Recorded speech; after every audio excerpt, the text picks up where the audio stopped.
कशाला पाहिजे? त्यांना मंडलिक साहेब करायचे, त्यांना आमदारकी आपली इस्टेट वाचवायला पाहिजे, त्याला लोकांची सेवा करण्यासाठी त्याला आमदारकी नको आहे. दुसऱ्या बाजूला आपल्या विरोधकाला तुरुंगात घालूनच आपण पुढारी व्हायचं, त्याच्या कुटुंबाला त्रास देऊनच पुढारी व्हायचं, ही एका बाजूला भूमिका आहे. आपण आज शरद पवार साहेबांना सोडलं असतं का? ही परिस्थिती आणणाऱ्या हरामखोर प्रवृत्तीला या निवडणूक आपण धडा शिकायचा. कुठल्या तरी सांगण्यावरून वागण्यावरून आपण मतदान करू नका. तुम्ही थर्मामीटर लावा, 100% त्या थर्मामीटर मध्ये तुमच्या कसोटीला मी जर पार होणार असेल, यशस्वी होणार असेल तर मला मतदान करा. की हसन मुश्रीफ आमदार होण्यापूर्वी आपल्या गावाची परिस्थिती काय होती आणि आज आपल्या गावची परिस्थिती काय झालेली आहे. कुठल्याही विरोधकाला विरोध मांडला नाही. मी गट आणि जट आणि जात आणि धर्म येणाऱ्या माणसाला कधी आयुष्यात विचारला नाही, कधी मी मला अडचण जाण्याचा प्रयत्न केला नाही. गेल्या 25-30 वर्षामध्ये अतिशय प्रामाणिकपणे मी काम केलं.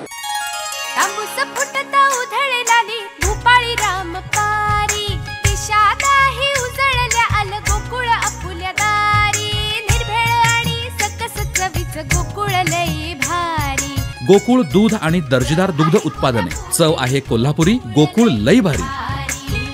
मी तुम्हाला सविस्तरपणे माझ्या या सगळ्या सामाजिक आणि राजकीय घडामोडीची माहिती आपण देणार आहे.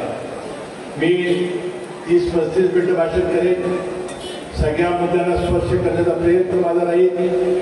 आपण ते शांत चित्राला ऐकून घ्यावं आणि आपण लोकशाहीमध्ये आपण राजा कुठल्या तरी सांगण्यावरून वागण्यावरून आपण मतदान करू नका.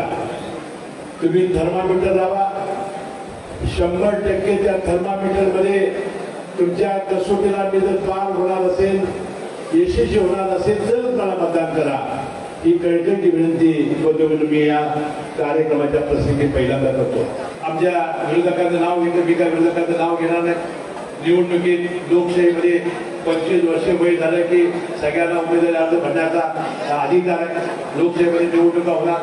निवडणुका आपण कुठल्याही सिरियस घ्यायच्या. निवडणुकीमध्ये आपण आधी आत्मविश्वास करायचा नाही. आपण किती काम केलं असतं, आपण किती लोकांचा विश्वास संपादन केला असता की 25-30 वर्षामध्ये कोणतरी नाराज असतो, कुणाचं जर काम झालेलं असतं, मी त्यांचा मनपूर्वक मी माफी मागतो. तर मी ब्रह्मदेव नाही, माझ्या हातून सगळीच कामं झाली असा माझा दावा नाही. तुझी संधी दिली तर ज्याची ज्याची कामं राहिली असेल एखाद्या माणसाचं ते करून देण्याचा शब्द मी या ठिकाणी देतो.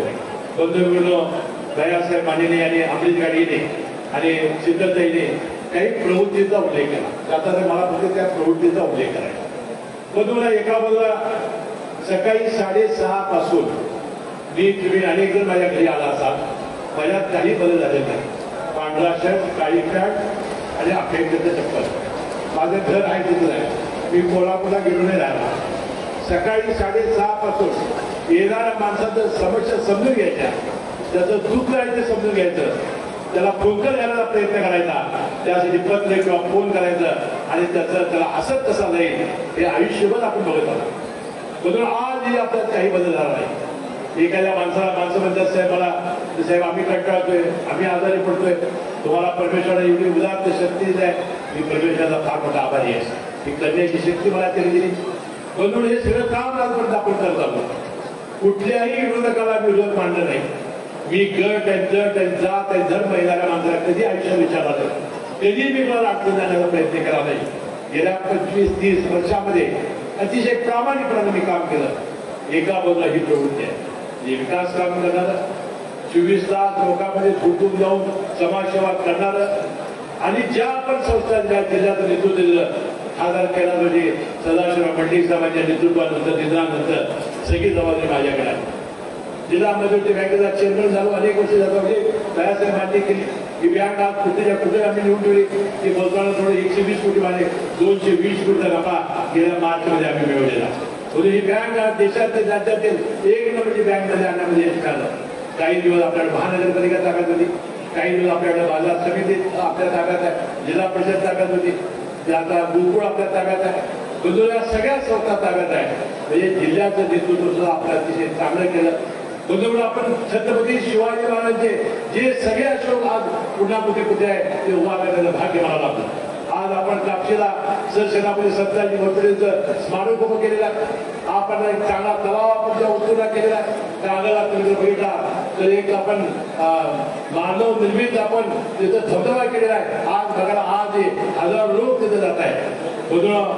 बहिरेवाडीला आपण JP नायकाचं स्मारक उभं केलं. गेल्या वर्षी आपला गोंधळीचं आपण स्मारक उभं केलं. माजी सैनिकांसाठी आणि आजी सैनिकांसाठी जिथं मागेल तिथं भवन देणं, त्याचा मालमत्ता कर मी माफ करायला निर्णय घेतला.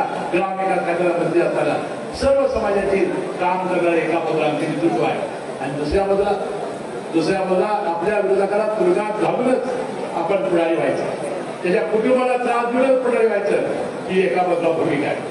बंधू ही परिस्थिती का आणली? आपण आज शरद पवार साहेबांना सोडलं असतं का? ही परिस्थिती आणणाऱ्या हरामखोर प्रवृत्तीला या निवडणुका पण धडा शिकायचा. यांना आमदारकी कशाला पाहिजे? यांना मंडलिक साहेब म्हणायचे. यांना आमदारकी आपली इस्टेट वाचवायला पाहिजे. आपली जी इस्टेट आहे वाचवण्यासाठी आमदार पाहिजे. त्याला लोकांची सेवा करण्यासाठी त्याला आमदारकी नको आहे. मी या 2 प्रवृत्तीचा उल्लेख केला. मी व्यक्तिगत गुणावर टीका केली. बंधू भगिनींनो, आपण माझ्या 25-30 वर्षाच्या माझ्या राजकीय आणि सामाजिक जीवनाकडे वळून जर पाहिलं आणि ज्याचा उल्लेख सतीश पाटलांनी प्रामुख्याने केला की आपण 2 विभागात निवडणुका लढवल्या. पहिल्या 10 वर्षाच्या निवडणुका या कागल विधानसभा मतदारसंघापुरतं मर्यादित होत्या आणि नंतरच्या 3 निवडणुका या गडिंग्लज आणि उत्तर विभाग आमच्याकडे आल्यानंतर हा निवडणुका झालेल्या आहे. मी कागल मतदारसंघातील सगळ्या नागरिकांना, मी उत्तूर आणि गडिंग्लज, जळगाव, कोळगे, गिजवणे या मतदारसंघातील नागरिकांना मी शांतपणानं घरात गेल्यानंतर डोळे मिटून आपण बघा की हसन मुश्रीफ आमदार होण्यापूर्वी आपल्या गावाची परिस्थिती काय होती आणि आज आपल्या गावची परिस्थिती काय झालेली आहे, विकास कामं कशा पद्धतीने झाली. अशाच नवनवीन अपडेट पाहण्यासाठी आमच्या KK न्यूज चॅनेलला सबस्क्राईब करा.